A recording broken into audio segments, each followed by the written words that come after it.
Kumusta mga ka-farmers? Chickboy Farming para sa ating mga alagang manok at baboy. Kasama pa rin natin ngayon ang hands-on sa ating pag-aalaga ng ating brother na si Jojo. Hello, good morning. Kumusta naman ang mga alaga natin ngayon? Jo, kumusta na mga alaga natin ngayon? Anong update? Day 18 update na tayo ngayon? Basta, kini mo idar. Ganitong edad. Medyo okay na, masaya na tignan. Wala nang stress. Hindi na ako na-stress. Wala nang stress, na. ano? Nakaraan na, na-stress ako. Araw-araw na lang ako naglibig. So, day 18 tayo ngayon. Wala na rong stress kasi matakaw na silang kumain ng ganitong oras at saka malalakas na ang kanilang katawan ng ganitong araw, ano? Day 18 tayo ngayon, ang pagkain para natin ay starter pa rin, puro na starter, and then natin painom natin day 18 is puro na tubig. Wala nang halo, ano? Puro na to tubig. Day 18, puro tubig ating painom hanggang sa harvest. Ang day 18 hanggang harvest, yan tinatawag na flushing period. Bakit puro tubig na ating painom? Upang lahat ng medisina sa katawan nila ay matatanggal. At pagdating sa harvest time, ang karne ng ating mga alaga ay napaka puti, ano? Walang mga dilaw-dilaw na Taba-taba. walang taba-taba, walang dilaw-dilaw ang kanilang karne, puting-puti at masarap, ano? Masarap ang kanilang karne kasi wala nang medisina na nakahalo sa laman ng kanilang karne, ano? So, flushing period, day 18 hanggang harvest, puro tubig na walang medisina, no? Yan lang ang ginagawa natin. Sabi nga natin bali na si Jojo, wala nang stress kasi pakain ka lang rito at alaga ng tubig. Yun lang ang malaga, laging may pagkain at laging may tubig. At silipin na natin ang mga alaga natin day 18. Parating pa raw ang kanyang timbangan kaya hindi pa tayo makapag timbang ngayon. So sana darating na to bukas o sunod na araw para makapagtimbang na tayo. This week, darating. Pero ang mga to ay more than half kilos na. Ang iba sa mga to, ano? So tingnan natin, silipin natin ang bawat box. Ang box na ito yung mga siniparit natin na mga candidate para sa unang harvest, ano? Yan. Malalaki na, yan mga mahigit na kalahati ang mga to, kilo. Mag-isang kilo na. Mga 10 days from now, sana makapag-harvest tayo day 26 hanggang 28, ano? Yan ang ating tinitingnan nga makapag-harvest tayo, ano? Ganyan mga pizza, ano? Ayan. Ubus na nga, oh. Lalaki na. Pagkain, ubus na nga yung isang sako. Tatlong araw lang. Ubus na isang sako, 3 araw, ano? Malakas na talagang kumain sila, oh. Nakadalawang sako ka na ng starter? Pangalawa na yan. Ubus na ang pangalawang sako natin starter. Kailangan ka na kumuha ngayon. Mamaya. Mamaya kasi. So, day 18 pa lang, nakadalawang sako na ng starter, mga ka-farmers, ano? Bale, dalawang sakong starter, So, dalawang sakong ang naubos natin na booster ay dalawang sakong booster at dalawang sakong starter. Yan ang naubos sa ating 200 na heads sa chicken. That is 18 days pa lang, no? So, ang tinitingnan natin sako hanggang 24 days is apat na ubos na starter. So, day 18. So, maaari nga, in 24 days, makaubos pa to ng another 2 sacks sa 24 days, no? 24 to 26 days, sigurado yun. Another 2 sacks pa, no? Yan ang tinitingnan natin. Alright, ito ang pangalawang box. Yan mga ka-farmers. Ito silang tingnan.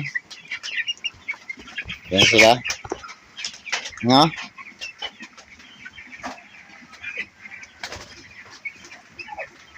Malalaki na rin. At ito sa ating pangatlong box ay ayan. Mahabol na yan sa mga nakasiparit. Ito ang mahabol, ano? Malalaki rin yung box na to, no? Pati ito. Ito lang maliliit na box.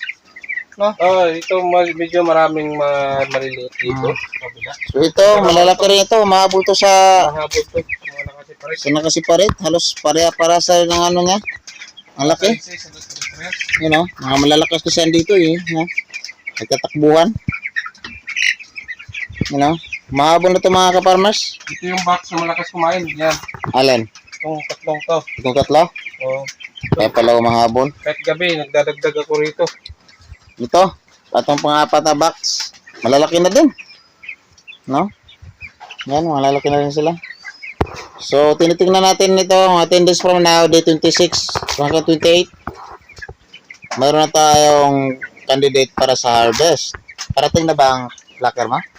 Oh, kasabay yun sa ano, timbangan. Sige. Sana, huwag natin ang plucker, videoan mo. Oh. Parating ng plucker o pati pagbukas, videoan mo. Para ipakita natin sa ating mga taga-subaybay. Dami na kaya tayong viewer. Pansin mo? Nakita ko. Daming viewer. Nag-umpisa pa lang tayo. Oh, may mga subscriber na rin tayo. Paunti-unti, di ba? Alright. Ayan, ating pang apat na box. Ano, puro na mga lalaki to. Humahabol na. Alright, yan ang ating mga alaga na silip na natin. At may in-order si Brad Jojo na plucker. At silipin natin ang pagdating ng plucker worth 40,000 plus. Sa 14. Mga 15 na rin yan. No, pag round up natin, mga round up 15,000. Ang ating plucker, that is 4-5 heads, 3 heads. That is, range niya, 3 to 4 heads. 3 to 4 heads, ano? So, 3 to 4 heads ang kanyang range na pwede sabay-sabay isasalang. Ano, mga ka-farmers? Abangan natin, 15K ang isa noon. Pa-deliver na yun, kasama ng timbangan natin. And, another one, mga ka-farmers. At, pasalamat pala kami kasi lalo na sa mga 10 na mga viewers natin at sa mga nagsusubscribe. Pasalamat tayo kapatid ko na si Jojo. Sa 10 viewers namin dyan, thank you sa inyong pagsubaybay at sana samahan nyo kami sa aming ginagawa ko. Alamin natin kung tayo ba ay giginasya rito o tayo ay malulugi. At tingnan natin kung paano tayo nalulugi at kung paano tayo giginansya. Ano? Malalaman natin ngayon ang mga paraan at ang mga dahilan para next time atin ang maiiwasan. Ano? Yan ang unang bitaw, maganda. hindi ako nag-expect ng ano dito, pero at least kahit hindi lugi, basta hindi tayo kumita ng malaki, basta hindi tayo malulugi.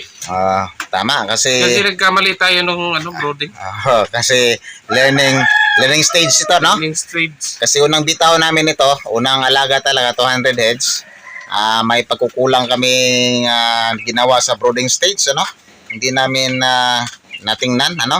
Ang hingal ng manok. Yun talaga ang dapat palatingnan ng mga farmers. Pag hingal na sila, dapat gumawa tayo agad ng mga paraan para mawala ang kanang hingal. Kasi kung pabayaan natin 1, 2 araw, 3 araw, bawat araw na dumaan, pababa pa lang kanilang resistensya, ano? Hanggang maabot ng 3 araw, sabay-sabay na silang mawala na lang na malay sa isa, ano? Hindi na gumigising. Kaya yan ang abangan na ano na natin. Yan ang dapat attentive tayo pag hilang-hingal na ang mga alaga natin. Lalo na pag abot ng 4 days, dyan mag-uumpisa sa brooding period. Kaya 4 days above, dating ng 8 days, doon ako nadali, ang dami. Kaya tingnan natin mga kaparmers, i-correct natin ang mga mali natin, sunod nating bitaw at ating abangan. At subaybayan na lang kami, ano? Marami tayong matutunan dito sa ating ginagawa. At malilibang kayo. At kung kayo nagbalak, marami rin kayong mga lessons na pwede niyong i-apply sa inyong sariling pag-aalaga. Sa ngayon, concentrate muna tayo sa manok, mga ka-farmers. This coming month, start na tayo sa baboy. Need muna nating i-stabilize ang ating manok. Kasi dapat magamay muna natin ang manok bago tayo tatawid sa baboy. Alright, may sinabay tayo na isda dyan. I-update natin yan, isda pagka medyo malapit-lapit natin harvest. Alright mga ka-farmers, December ang target niyan, December. December ang target ng harvest, ano? Mauna ang manok natin, muna concentrate muna tayo sa manok. Alright mga ka-farmers, Check Boy Farming, kasama natin ang ating kapatid na si Jojo. Hanggang sa muli. Adios! Adios!